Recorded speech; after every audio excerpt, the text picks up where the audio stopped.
A gente já vai começar com o Jefferson aqui falando um guia prático sobre sizing. Então eu já passo o bastão. Jefferson, seja bem-vindo.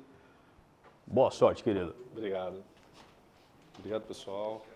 Hoje eu estou me sentindo aqui na televisão, aqui está diferente hoje o cenário, né?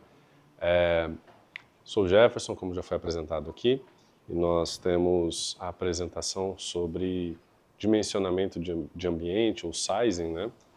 Que é o processo que nós vamos falar hoje. Então, o que é dimensionar o ambiente? É você estimar o ambiente de forma que fique ajustado ao que você precisa. Eu entrei na TOTVS alguns anos atrás, e lá atrás, quando eu iniciei, a gente já trabalhava com clientes externos na TOTVS. Então, por meados de 2013, 2014, tinha uma infraestrutura diferente do que nós temos hoje. Então, é importante a gente fazer o dimensionamento pensando em vários itens, né? Então, o dimensionamento da infraestrutura, ele contempla... Vou falar um pouco da definição aqui. A definição é você dimensionar de forma correta essa infraestrutura para determinar a quantidade de recurso necessário para um bom funcionamento. Então, não adianta só você querer pegar o teu servidor e colocar um servidor gigantesco, né? Porque não é esse o propósito de você ter um servidor muito grande. Então, o objetivo principal é você garantir a disponibilidade, a estabilidade, garantir o desempenho dos sistemas. Então, qual que é o benefício disso? Você minimiza risco, indisponibilidade, otimiza investimento de infraestrutura e você não tem aquele pessoal lá, usuário te ligando a todo dia. Então, como que você sabe que o teu ambiente tá ok? Como é que você sabe que você está com a infra boa? Se você não tem muito chamado de performance, você não tem muita gente te ligando para falar sobre ambiente, né? Então, entender isso aqui não é luxo. O ambiente você precisa deixar preparado para que ele consiga escalar no seu período de pico, né? Então, em alguns casos, os clientes usam a arquitetura vertical. O que é a arquitetura vertical, né? É você ter, um exemplo que a gente colocou no slide aqui, é você ter uma grande estrutura e colocar todo mundo lá dentro. Então, lá em 2015, 15 anos, 10 anos atrás, era normal você ter estruturas muito grandes, servidores muito grandes para colocar todo mundo lá dentro, quando você tinha uma infra local e você inclui todos os serviços lá dentro. Mas, ao longo do tempo, foi evoluindo e a gente foi separando isso e deixando num formato um pouco mais diferente. Que formato que é? É o arquitetura horizontal. Então, você não coloca todo mundo no mesmo prédio, você coloca em pequenas estruturas, pequenos servidores e distribui um pouco mais essa infraestrutura.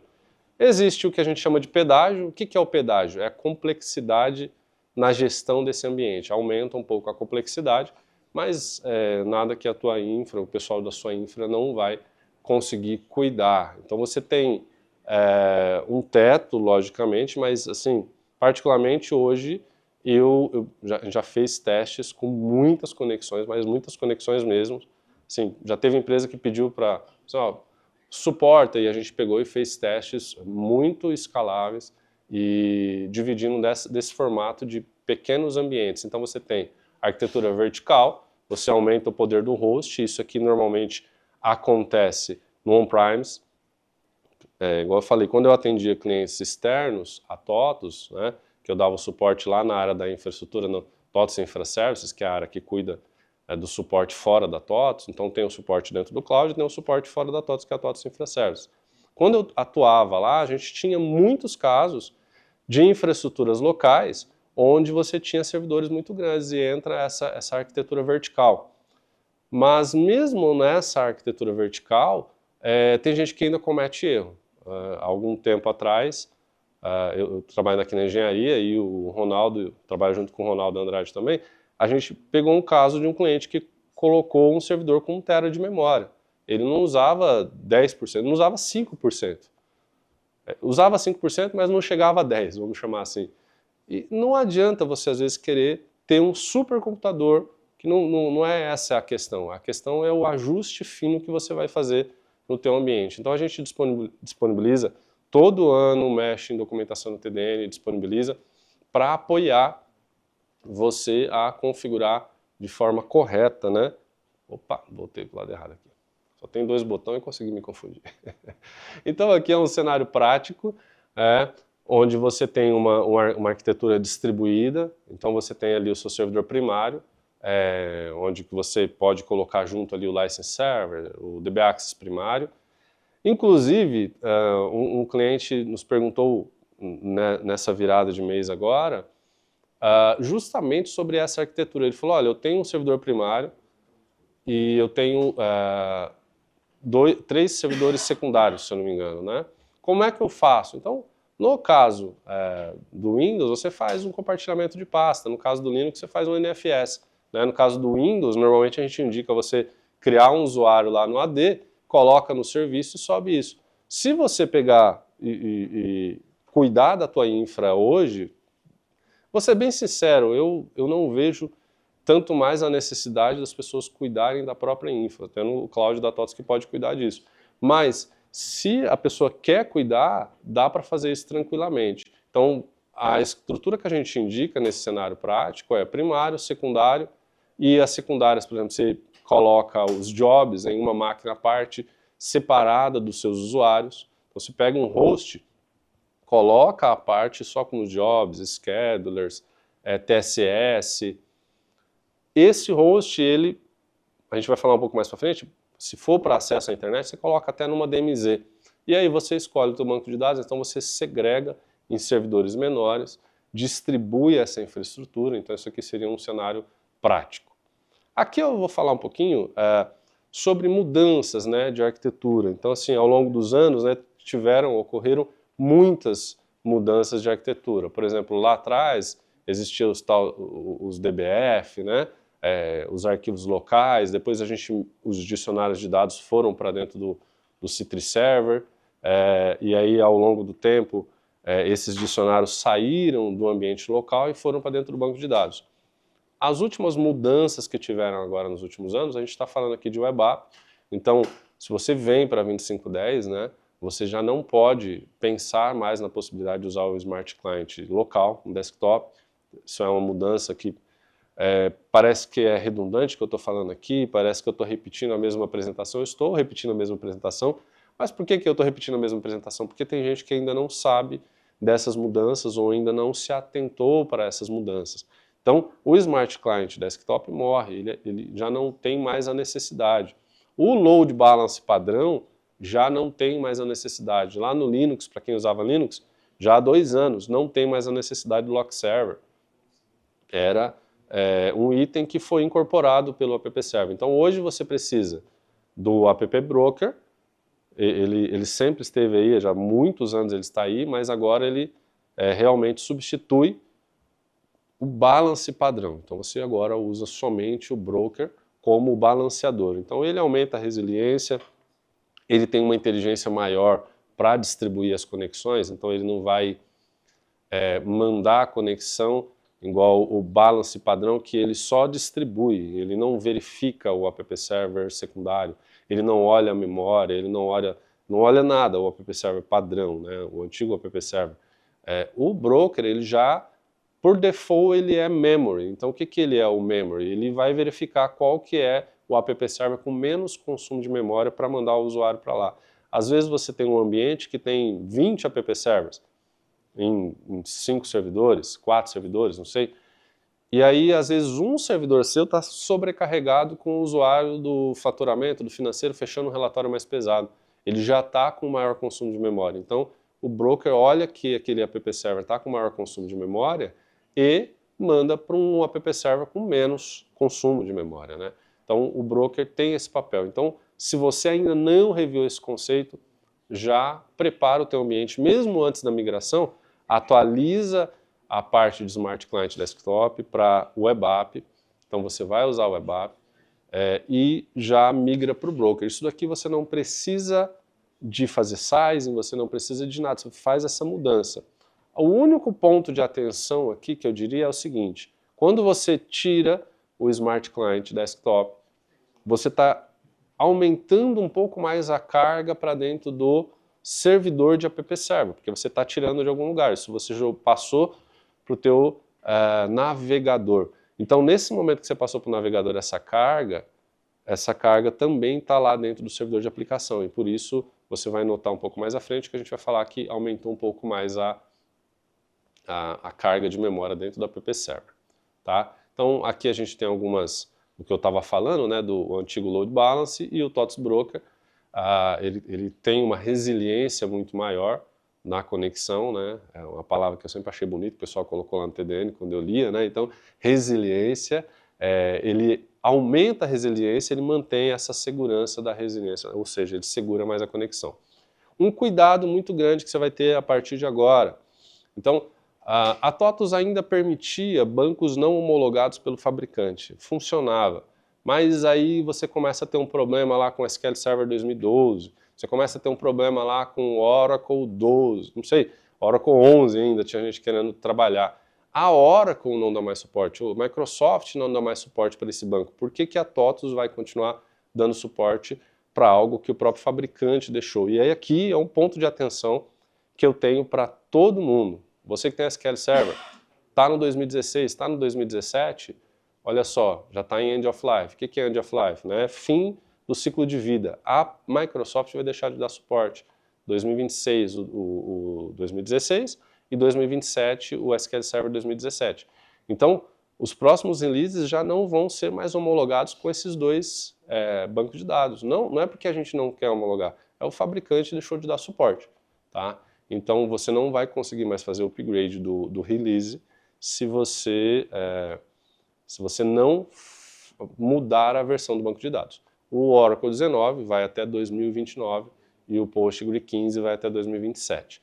Então, só um ponto de atenção para todo mundo que tem essas versões aqui nos próximos 2 anos aí, para dar uma atenção, porque você vai precisar fazer o upgrade do teu release de banco de dados. Tá? Próxima.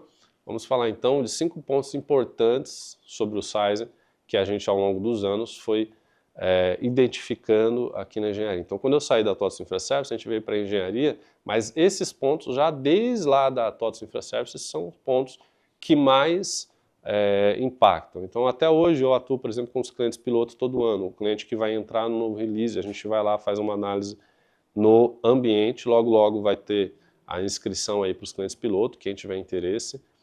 A gente olha o ambiente e fala assim, olha, esse ambiente aqui pode melhorar aqui, pode melhorar ali e tal. Esses são os principais pontos que nós identificamos, né? Infraestrutura, processador, o SSD, a latência e a matriz de portabilidade, que eu falei agora há pouco, do banco de dados e do sistema operacional. Se o fabricante não dá mais suporte, a TOTUS também não vai dar mais o suporte. Então, qual que é, por exemplo, o problema de processador que mais nós identificamos? É o problema do clock. Tá?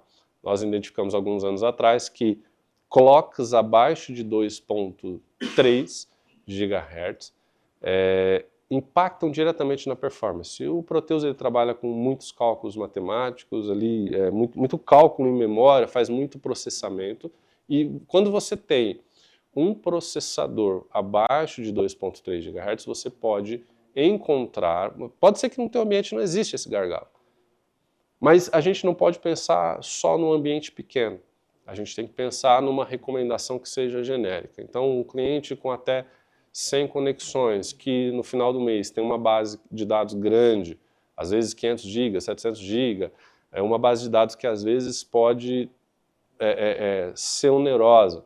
E aí ele vai fazer o cálculo da folha, vai fazer um processamento mais pesado, pode ser que 95% do tempo do mês aquele processador atenda. E nos últimos 5%, que é no dia do fechamento, o processador dá uma, igual os nossos amigos mineiros dizem, né, agarrada, o processador dá uma agarrada ali e segura um pouco na rotina. Então você dá uma olhada no seu size mínimo, no processo de virtualização, a nuvem pública, o que é que a gente está indicando com relação ao processador, tá? E outro item, então assim, aqui está um exemplo clássico, a gente tem ali um exemplo, servidor com 6 cores, com 1.9 ou um servidor com 4 cores com 2.3 GHz. Eu indicaria você ficar com 4 cores, com um processamento maior do que com mais processadores e não ter a performance que você precisa para o seu sistema. Tá? O que não fazer, né? O que pode causar lentidão? Então, por exemplo, você usar a tua Proteus Data, o teu servidor primário lá no Linux, e aí você configurou o NFS para compartilhar essa pasta e coloca um Samba para um servidor secundário acessar o Linux. Você está fazendo troca de contexto, você está misturando o sistema operacional. Deixa o Windows com Windows e Linux com Linux. Não mistura os dois, deixa os dois. Eles foram feitos de forma individual, separada, para não se misturar. Então, isso é um problema que a gente já pegou. Vai dar lentidão com certeza no teu ambiente. Padroniza o teu sistema operacional, conforme as indicações que a gente tem lá na plataforma homologada. Então, utilize sempre a plataforma homologada que a gente tem no TDN, para você não ter problema, né?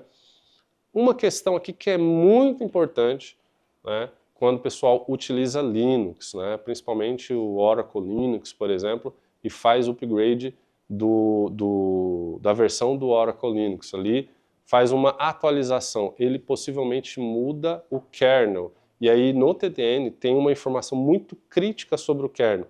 Se você faz um update do Linux e ele muda o kernel para um que não é suportado, você pode ter problema de queda. Aí depois o pessoal fala, mas o Linux dá problema. Não, mudou o que nós homologamos como funcional para o ERP. Tá?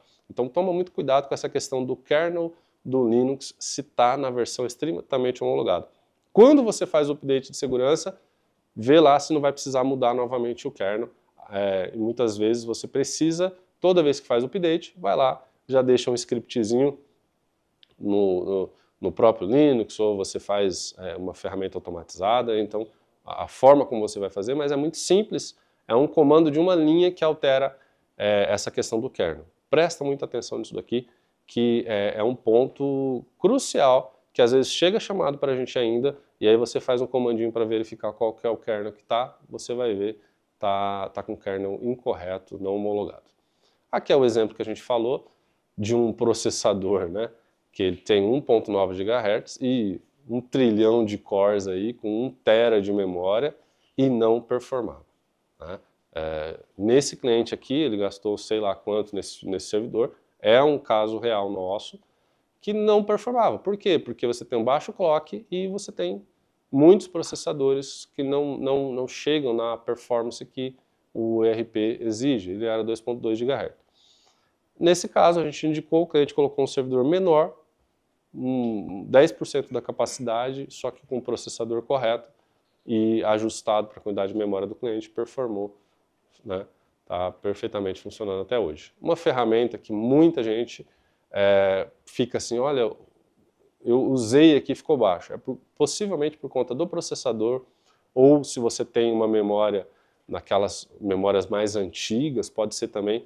O que o Malloc faz? Ele faz um teste matemático, não é a DVPL, é um teste em uma linguagem ali de baixo nível, pega uma quantidade de dados, joga na memória, processa essa memória e grava novamente em disco. Simples assim. Só que ele simula o que o Proteus faz. E se você está com baixa performance aqui, possivelmente ou você tem um problema nos teus slots de memória, ou você tem um processador que talvez não atenda os requisitos aí. Então, dá uma olhada no Malloc.io que pode ajudar você. Então, métrica de memória. Todo ano a gente tem uma preocupação de entender o quanto que consome de memória por cada conexão. Então isso não é só o laboratório que a gente faz, não é só, a gente faz laboratório, então eu trabalho na área de engenharia de dados, e nós rodamos uma ferramenta interna nossa que a gente chama de Renzo. A gente faz os testes de performance para marcar e configurar a resiliência. A gente fala assim, não, suporta, esse novo release suporta a resiliência. Então, além dos testes de laboratório que nós fazemos com mais de 3.000 conexões e às vezes até mais, nós fazemos esse teste para confirmar que o ERP suporta, nós temos o cliente piloto. Então a gente faz quanto que vai ser o consumo de memória por conexão dentro do App Server. quanto, e aí eu faço esse benchmark interno e chego num valor. Quando eu chego no cliente piloto, nós temos cliente piloto todo ano, esse valor está muito próximo do que aquilo que eu calculei. E aí a gente vira o cliente piloto vira o release, a gente só acompanha. O cliente piloto faz esse processo e chegamos num valor para o cliente piloto. Só depois do nosso teste, mais o teste do cliente piloto, que a gente gera esse valor aqui do TDN. Tá? Então o consumo médio, no seu caso pode ser que o seu consumo médio seja 90 megabytes. O nosso a gente chegou em 200. Né? Então eu tenho 100 conexões, vezes 200 megabytes, eu vou chegar a 20 GB. Você tem que lembrar que você tem app server, isso aqui é só para o app server de usuário. Você tem que lembrar que você tem um license, você tem um DB Access, você tem outras questões que você precisa calcular. E não vai esquecer do sistema operacional. Deixa ali 4 GB para o sistema operacional, além da memória que você colocou, para garantir que o teu sistema operacional... O que vai usar no sistema operacional? Que usa muito hoje o antivírus, as ferramentas de segurança que você tem, ferramenta de monitoramento. Você não deixa nem 4 GB para o teu... Quando eu digo sistema operacional, é para outras coisas que você tem como ferramental para cuidar do teu ambiente. Né? Então, quer entender o teu ambiente, você está com um overhead, assim, eu falo para você, se você está superando em muitos 200 MB por conexão, habilita 2 chaves. Só que habilita enquanto você estiver analisando. Debug Thread Used Memory e Server Memory Info. Essas 2 ferramentas vão te apoiar a entender o teu consumo de memória por conexão, por rotina, e você vai entender como que funciona o teu ambiente. Tá? Se tiver muito acima de 200 MB, dá uma olhada, tenta entender se não é uma rotina que foi feita ali por algum motivo, se não pode ser melhorada, se não pode ser otimizada essa rotina. Às vezes um desenvolvedor muito antigo, passou ali há 10 anos atrás, era um formato, hoje já evoluiu, você talvez seja indicado a você customizar novamente aquela rotina que você tem customizado e pode até melhorar e dar mais performance. Parece simples, parece repetitivo, mas eu tenho que falar de novo. Você agora ajeitou o teu processador, você chegou num processador legal, só que aí você manda tudo para o teu disco. Chega lá no disco, você tem um disco antigo, SAS 10K ainda, você não tem uma latência, então assim, você precisa tomar um cuidado. A parte da aplicação, eu vou ser sincero para vocês, é muito baixo o uso. Eu estudo isso só aqui na engenharia há quase 5 anos, só aqui na engenharia que eu acompanho isso. Lá na TOTVS InfraService foram mais 10 anos, e eu sou muito ficcionado por essa parte de infra. O disco usava-se muito quando você estava ainda com o C-Tree ali na camada da aplicação. Hoje isso tudo foi para dentro do banco. Então você usa muito baixo o consumo. Para que é o consumo hoje do disco na camada da aplicação? Para ler o RPO, basicamente isso. Só que tem uma coisa, parte do RPO ainda está em cache, na memória. Então assim, você tem um uso muito baixo na camada da aplicação, que você vai precisar de disco performática na camada de banco. Faça as recomendações que a gente tem ali no TDN. Né? Faça um teste simples, você tem um Windows lá, tem SQL Server, abre aquele Perfmon do Windows, verifica lá a latência de escrita e leitura. Se está passando de 10, 15, 20 milissegundos na camada de banco, tem algo errado. Você pode melhorar, você tem um fator ali que você pode melhorar. Por quê? Passou disso daí, já é uma questão de você se preocupar que pode estar dando baixa performance. Todos os clientes que eu entrei, que eu vi que estava acima de 20, 30 milissegundos, o cliente falava, estou com lentidão. Então assim, a gente precisa resolver, não adianta dar o melhor processador se eu não resolver o mínimo, que é um disco performático. Né? Então a gente chegou aí num throughput para o banco de dados, sei lá, para 100 conexões, de no mínimo 240 megabytes por segundo. Um disco SSD atende isso aqui para 100 conexões, tranquilo. Para o disco do RP, 140, e olha, vou ser sincero, a gente colocou 140 sendo muito cauteloso, mas assim, na camada do RP, ele suporta muito bem, sem muita leitura e gravação de disco, essa é a realidade. Se preocupe com a camada do banco de dados, que essa camada precisa muito. Tá? DMZ, né? O que é esse problema aqui da DMZ? Qual que é o impacto da DMZ? Muita gente tem perguntado para a gente, Eu talvez não tenha feito muito bonito um desenho aqui, eu vou tentar melhorar para a próxima apresentação, mas basicamente é o seguinte, você coloca lá na outra ponta o banco de dados, ninguém acessa seu banco de dados de fora da tua empresa, ninguém chega no teu banco de dados diretamente fora da tua empresa. Os servidores primários, secundários, ninguém chega nesses servidores também. E aí você coloca uma camada que vai acessar a internet, você acessa, libera o acesso somente a quem é necessário. A TOTS para validar o license, a parte fiscal, NFE para validar o seu TSS, e o broker do seu usuário chegar no broker. Então o teu usuário chega no broker, do broker você manda para a camada interna. Então você fecha essa camada, e tem clientes que pegam um servidorzinho para cada item desse, tem clientes que deixam junto, vai depender do tamanho da tua infraestrutura, mas isso aqui te dá uma camada a mais de segurança. Então você isola o que vai para a internet e quem chega de fora da tua empresa bate no broker que está dentro da DMZ e essa DMZ direciona para o secundário que está lá na camada interna, tá? Basicamente é isso aqui. Boas práticas de banco de dados. Então, quando a gente fala de boas práticas de banco de dados, que eu falei, algo que eu trabalho já há algum tempo, nesse ponto, né? Então, a gente tem, por exemplo, ali no TDN, eu fiz questão de que quando nós viemos aqui para a gente concluir essa documentação, que talvez ainda faltava uma coisa ou outra, então, por exemplo, do SQL Server. Quem tem o SQL Server, a partir da versão, por exemplo, Standard, você já consegue usar a compactação dos dados. A gente ensinou ali no TDN. Eu não sei como fazer, eu estou na minha infra interna. Você tiver no Cloud da TOTS, você precisa se preocupar com isso. Mas se você está na tua infra interna, chama a TOTS Infra Service que eles fazem isso. Mas se você quer fazer sozinho, pega a nossa documentação e faz sozinho. Você é soberano para fazer o que você decidir, você escolhe, né? Então a compactação, só que eu tenho um ponto de atenção na questão da compactação.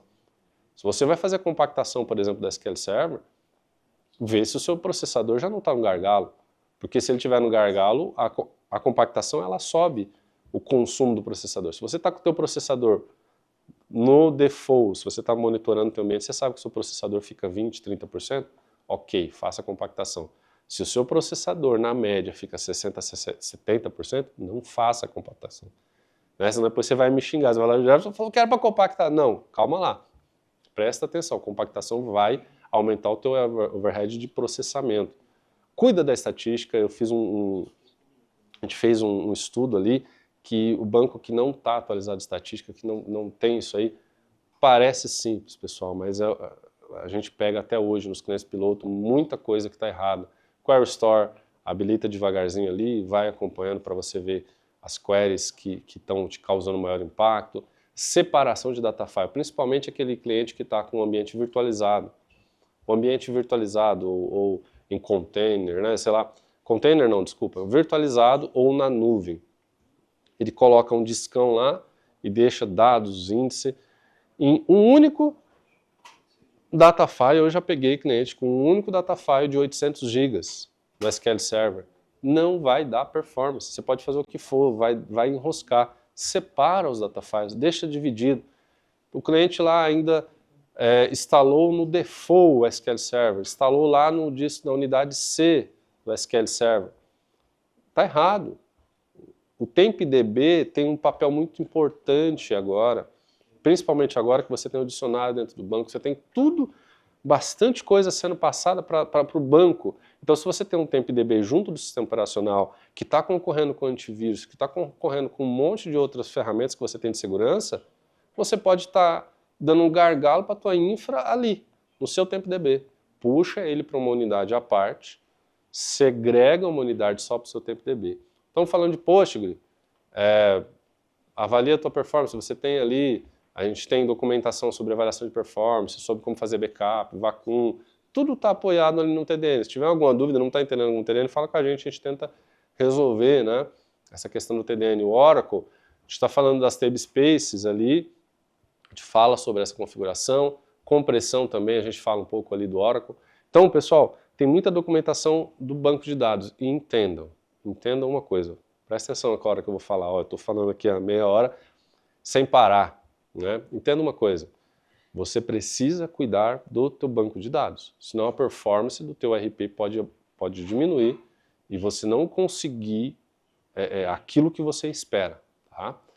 Aqui a gente tem uma série de documentações que a gente pode falar aqui, né? Então, plataforma homologada, Malloc.io, latência, observabilidade, banco de dados, sobre o LVM, que é a parte de disco ali do Linux, né? E o nosso portal da engenharia, que tem toda essa documentação. Então, eu quero aqui encerrar, estamos chegando já no final aqui, dizendo o seguinte, os problemas maiores que eu particularmente pegava lá na TIS, quando eu atendia cliente, vamos chamar assim, né, externo, e os problemas que eu pego hoje nos clientes piloto. Os problemas são basicamente os mesmos. Por quê? Eles se repetem sempre. Às vezes por falta de uma leitura de uma documentação dessa. Você às vezes não orientou o teu DBA a separar os data files, porque o teu banco foi crescendo e, não sei, o teu DBA não sabe disso, né? Eu já peguei casos em que DBA não sabia separar os data files. Se ele não sabe, ok, colocamos uma documentação ali para orientá-lo, ok? Então, você precisa cuidar de todas essas questões da infraestrutura que vão apoiar você nesse sentido. Então, o mais importante aqui que eu penso eu vou voltar aqui só alguns slides para falar de um ponto que eu talvez tenha passado um pouco rápido, que é esse cálculo de memória. Faça o cálculo da memória pensando na quantidade de conexões que você tem. Se você tem muito acima de 100, 200 conexões no seu banco de dados, muito acima de 200 conexões, você já não pode mais, acima de 100 conexões, você já tem que pensar na distribuição de servidores. Você precisa começar a tirar o peso da sua Proteus Data, começa a, por exemplo, separar, já cria ali, por exemplo, uma maquininha menor só para os usuários, uma maquininha secundária, Job, Scheduler, TSS, se você não quer uma infra muito grande. Então, passou de 100 conexões, ali 150, já está pesando um único servidor, eu já te indico ir para 3. Você reduz a tua primária, deixa ela menor, uma máquina você coloca para usuário e outra máquina para jobs, schedulers, enfim. Faça essa distribuição de forma a conseguir entregar mais performance. A gente sabe quando está tendo performance, quando a gente não tem muitos chamados, quando a gente não tem aquela pessoa do financeiro, do faturamento fechando o relatório falando, não tá dando performance aqui para mim. Lembre-se do seguinte, você precisa fazer esse cálculo. Quantos usuários eu tenho? Faça esse cálculo. Estou passando demais? Preciso voltar e chegar nesse ponto de fazer um cálculo mais aproximado. Já finalizei a minha apresentação aqui. Acho que nosso querido Manzano, acho que vai entrar agora, né? Tá ótimo. Pessoal, enquanto isso, vai fazendo as perguntas aí. Tá aqui meu contato, caso vocês precisem mandar alguma dúvida, alguma coisa, pode direcionar para a gente, que a gente tenta apoiar, na medida do possível, aí, as respostas.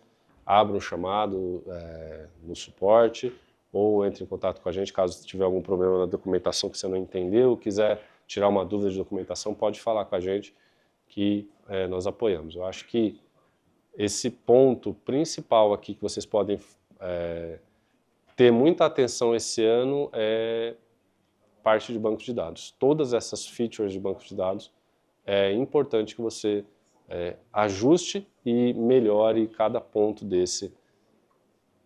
É isso aí. Acho que tem algumas perguntas aqui. Agora, vamos tocar aqui, né? Ok. Temos a marcação aqui, vocês não estão vendo, porque esse bagulho aqui tá chique hoje. Estou me sentindo na dor. A pergunta já vai dar trabalho para você, Jeff. Eita. Existe um checklist que vocês podem enviar para determinar o correto dimensionamento de infraestrutura nas empresas? Tem um checklist, tem uma página lá, eu acho que não está aqui, tem um checklist de infraestrutura, não é um checklist, né? Mas é boas práticas de infraestrutura, tem um link lá no TDN. Vamos ver se a gente dá um destaque nesse link, se a gente coloca ele mais em destaque na nossa página da engenharia. Mas é um checklist que aponta vários desses pontos que eu, assim, quase todos esses pontos que eu falei aqui tem sim. Bacana. Tá? Então eu a vou pessoa disponibilizar. Com o que ela espera para poder Não é um entregar. modo checklist, é uma boa ideia de colocar um modo checklist ali, um modo de... Bacana. Até aproveitando a pergunta do Will Rodrigues aí, é um negócio bacana para a gente pensar, fazer tipo um formuláriozinho, desse formulário descrever tudo, bacana. A outra pergunta é quais são os impactos de usar uma parte do Windows, uma parte no Windows e uma parte no Linux entre as máquinas do Proteus? Olha, quando você tem dois sistemas operacionais diferentes falando, não vai dar muito. O Windows não foi feito para conversar com o Linux. Eles conversam, falam entre si, mas não foi feito para isso. Não foi desenhado para conversar. Então, assim, o protocolo que fala entre eles é diferente. É um protocolo só para mandar arquivo e receber arquivo. Vai ter o quê? Baixa performance. Isso é o problema que eu peguei, que eu tive nesse meio aí, foi baixa performance. Eu acho que... Vai ter sempre um tradutor entre eles, na Acho verdade, que você né? também sabe pode responder até melhor que eu. Cara, eu não posso nem responder porque todo mundo sabe que eu odeio o Windows, então eu não posso falar muito. Foi até uma coisa engraçada que na escola, meu menino tem aula de informática agora na 6ª série, e ele com todo orgulho falou, meu pai disse que odeia o Windows, a gente em casa só usa Linux. E meu moleque com 11 anos usa Linux, pessoal, usa Debian. Então é fácil de usar, é só a gente ter um pouquinho de boa vontade e tirar performance aí, cara. Eu te juro, quando eu preciso usar o Windows eu choro, faz parte da vida. Agora eu vou pedir apoio para os assessores aqui. Mais alguma pergunta importante? Quem sabe faz ao vivo, pessoal. Espera aí que nós estamos fazendo o negócio aqui acontecer. Tranquilo? Então, bacana. Então, pessoal, a gente vai tocar para a próxima aqui. Vamos começar a fazer uma troca. Jeff, super obrigado, parabéns. Muito obrigado.